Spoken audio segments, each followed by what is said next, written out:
Hello students. आज का जो हम लोगों का टॉपिक है डिस्कशन के लिए वो है communication of offer and acceptance. Students, अब तक हमने ये समझा कि दो पार्टीज के बीच में अगर हम चाहते हैं कि कॉन्ट्रैक्ट हो तो कॉन्ट्रैक्ट की बेसिक रिक्वायरमेंट क्या है कि एक पार्टी ने ऑफर दिया है और दूसरी पार्टी ने उस ऑफर को क्या किया है, एक्सेप्ट किया है। जब तक एक पार्टी ऑफर नहीं देगी, दूसरी पार्टी उस ऑफर को एक्सेप्ट नहीं करेगी, तब तक एग्रीमेंट नहीं होगा। और कॉन्ट्रैक्ट के लिए सबसे एसेंशियल जो रिक्वायरमेंट है वो है कि पहले दो लोगों के बीच में एग्रीमेंट होना चाहिए, राइट। इतना हम लोग ऑलरेडी डिस्कस कर चुके हैं स्टूडेंट्स। अब है ना, ये जो ऑफर है और जो एक्सेप्टेंस है, जो ऑफर है और एक्सेप्टेंस है, ये वैलिड कब होती है स्टूडेंट्स? ऑफर तब वैलिड होगी जब वो प्रॉपरली कम्युनिकेट की गई है। बिल्कुल इसी तरह से एक्सेप्टेंस भी तभी वैलिड मानी जाएगी जब एक्सेप्टेंस का भी क्या हुआ हो, कम्युनिकेशन हुआ हो। यानी ऑफर और एक्सेप्टेंस दोनों क्या होनी चाहिए, कम्युनिकेट होनी चाहिए, तब जाकर दो लोगों के बीच एक वैलिड एग्रीमेंट होगा। और अगर वो एग्रीमेंट एनफोर्सेबल बाय लॉ है तो वो अपने आप ही कॉन्ट्रैक्ट बन जाएगा। तो स्टूडेंट्स, कहने का मतलब ये है कि ऑफरी को कम्युनिकेट होनी चाहिए, बिल्कुल उसी तरीके से एक्सेप्टेंस ऑफरर को कम्युनिकेट होनी चाहिए। तो स्टूडेंट्स, हम इस टॉपिक को एक एग्जाम्पल की मदद से डिस्कस करेंगे। स्टूडेंट, सपोज मान लीजिए कि दो पार्टीज हैं ए एंड बी। ए जो है वो बी को कह रहा है कि मैं अपनी कार आपको 2 लाख रुपीज के लिए बेचना चाहता हूँ। ए जो है वो बी को कह रहा है, I want to sell my car to you for rupees 2 lakh. क्या आप मेरी कार खरीदेंगे? This is offer. ये ए की तरफ से दी गई ऑफर है, ठीक है। अब स्टूडेंट्स, अगर ए और बी सामने खड़े हैं, आमने सामने, राइट, बिल्कुल एक दूसरे के सामने खड़े हैं, और ए ने बोला बी को कि क्या आप मेरी कार 2 लाख रुपए में खरीदेंगे, ऑफर का कम्युनिकेशन उसी टाइम कंप्लीट हो जाएगा, क्योंकि बी ने उस टाइम पर, ऑफरी ने उस टाइम पर मैसेज को क्या कर लिया है, रिसीव कर लिया है।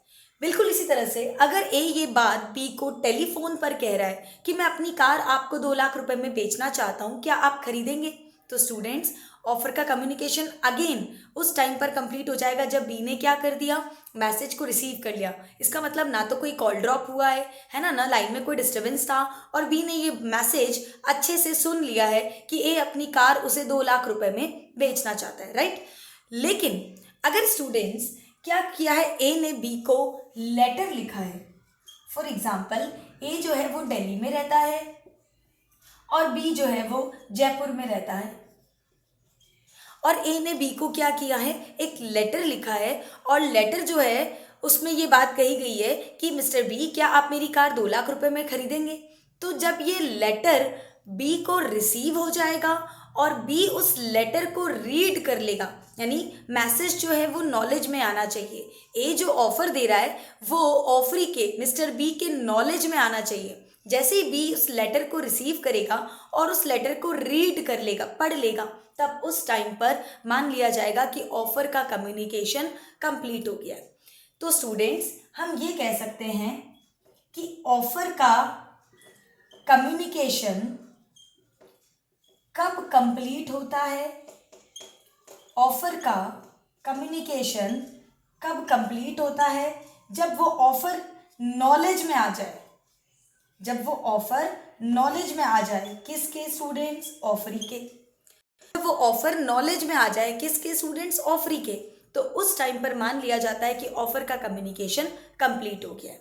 ओके स्टूडेंट्स, नाउ जिस तरह से ऑफर का कम्युनिकेशन कंप्लीट हुआ, बिल्कुल उसी तरह से अगर ऑफरी हमारे ऑफर को एक्सेप्ट कर रहा है तो एक्सेप्टेंस का कम्युनिकेशन भी कंप्लीट होना चाहिए, तभी जाकर एग्रीमेंट होगा। तो अब एक्सेप्टेंस का कम्युनिकेशन कब कंप्लीट होता है, चलिए डिस्कस करते हैं स्टूडेंट्स। अगर अगर मिस्टर ए एंड बी आमने सामने फेस टू फेस खड़े हैं और ए ने मिस्टर बी को ये कहा कि मैं अपनी कार आपको 2 लाख रुपए में बेचना चाहता हूँ, क्या आप मेरी कार खरीदेंगे। बी ने उसी टाइम कह दिया यस, मैं आपकी कार खरीदने को तैयार हूँ। तो सेम टाइम पर ही क्या हो गया, एक्सेप्टेंस का कम्युनिकेशन कंप्लीट हो गया, क्योंकि ए ने मैसेज सुन लिया, ए ने एक्सेप्टेंस सुन ली। ओके, तो एक्सेप्टेंस का कम्युनिकेशन कंप्लीट हो गया, राइट।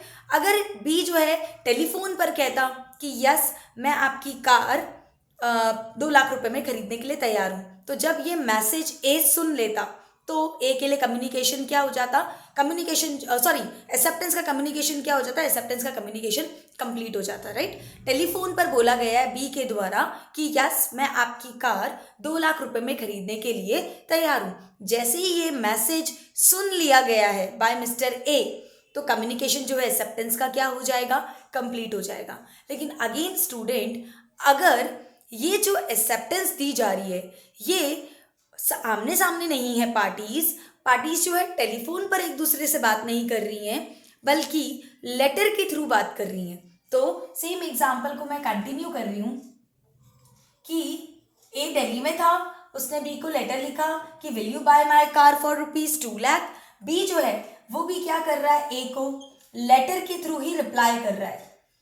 बी जयपुर से लेटर पोस्ट कर रहा है कि yes I am ready to purchase your car for ₹2 lakh, मैं आपकी कार 2 लाख में खरीदने के लिए तैयार हूँ। ओके, तो जिस दिन बी क्या करेगा, लेटर पोस्ट करेगा, उस दिन ए के लिए कम्युनिकेशन कंप्लीट माना जाएगा।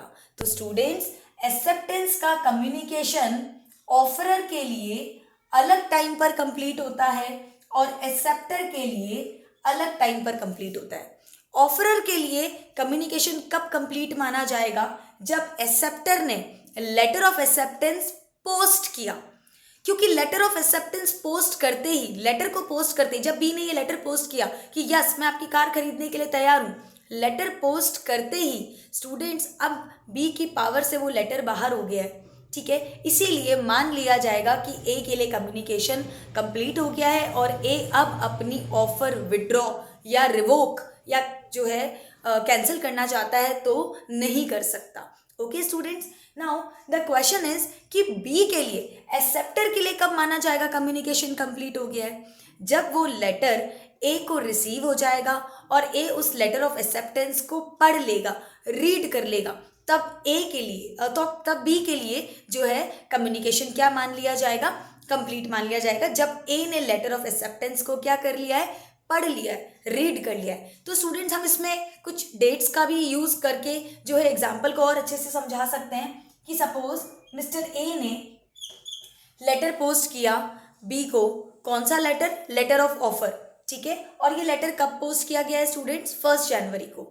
ये लेटर बी को कब रिसीव हुआ, फॉर एग्जाम्पल ये लेटर बी को 3 जनवरी को रिसीव हुआ। बी ने 3 जनवरी को ये लेटर पढ़ा और उसे मालूम चला कि ए ने उसे ऑफर दी है, तो ऑफर का कम्युनिकेशन 3 जनवरी को क्या मान लिया जाएगा, कंप्लीट मान लिया जाएगा। ओके स्टूडेंट्स, नाउ बी जो है वो 5 जनवरी को रिप्लाई भेज रहा है कि यस मैं आपकी कार परचेज करने के लिए तैयार हूँ। 5 जनवरी को वो रिप्लाई भेज रहा है, लेटर पोस्ट कर रहा है। ओके, तो 5 जनवरी को जब बी लेटर, जैसे ही बी ने लेटर पोस्ट कर दिया, ए के लिए ऑफर का कम्युनिकेशन कंप्लीट मान लिया जाएगा ऑन 5 जनवरी। ए के लिए कम्युनिकेशन जो है, ऑफरर के लिए एक्सेप्टेंस का कम्युनिकेशन कंप्लीट मान लिया जाएगा ऑन 5 जनवरी। यानी अब 5 जनवरी के बाद से ए जो है अपनी ऑफर विड्रॉ नहीं कर सकता, रिवोक नहीं कर सकता, क्योंकि कम्युनिकेशन इनके लिए कंप्लीट हो गया है। अब ये जो है, अब ये अपनी ऑफर से बाउंड हो गए हैं। मिस्टर ए जो है वो अपनी ऑफर से क्या हो गए हैं स्टूडेंट्स, बाउंड हो गए हैं, राइट। और ये लेटर अगर मिस्टर ए को 8 जनवरी को मिलता है, तो उस दिन जैसे ही ए को 8 जनवरी को लेटर मिला और ए ने पढ़ा कि ओके बी कार खरीदने के लिए तैयार है, उस दिन क्या हो गया, एक्सेप्टेंस का कम्युनिकेशन जो है वो कंप्लीट हो जाएगा, किसके लिए, मिस्टर बी के लिए, दैट इज एक्सेप्टर। तो स्टूडेंट्स, ऑफरर के लिए कब कंप्लीट होगा एक्सेप्टेंस का कम्युनिकेशन, अगर लेटर के थ्रू क्या किया जा रहा है, ऑफर को एक्सेप्ट किया जा रहा है, तो जब वो लेटर पोस्ट किया जाएगा एक्सेप्टर के द्वारा, जिस डेट को भी वो लेटर पोस्ट किया जाएगा एक्सेप्टर के द्वारा, उस दिन कम्युनिकेशन ऑफरर के लिए, एक्सेप्टेंस का कम्युनिकेशन ऑफरर के लिए कंप्लीट हो जाएगा। और जिस दिन उस लेटर को क्या कर लिया जाएगा, ऑफरर जो है उस लेटर ऑफ एक्सेप्टेंस को रीड कर लेगा, मैसेज कम्युनिकेट हो जाएगा, उस दिन एक्सेप्टर के लिए एक्सेप्टेंस का कम्युनिकेशन कंप्लीट हो जाएगा और उसके बाद एक्सेप्टर जो है वो विड्रॉ नहीं कर सकता अपनी एक्सेप्टेंस को, otherwise that will be considered as breach of contract. Okay students, thank you so much.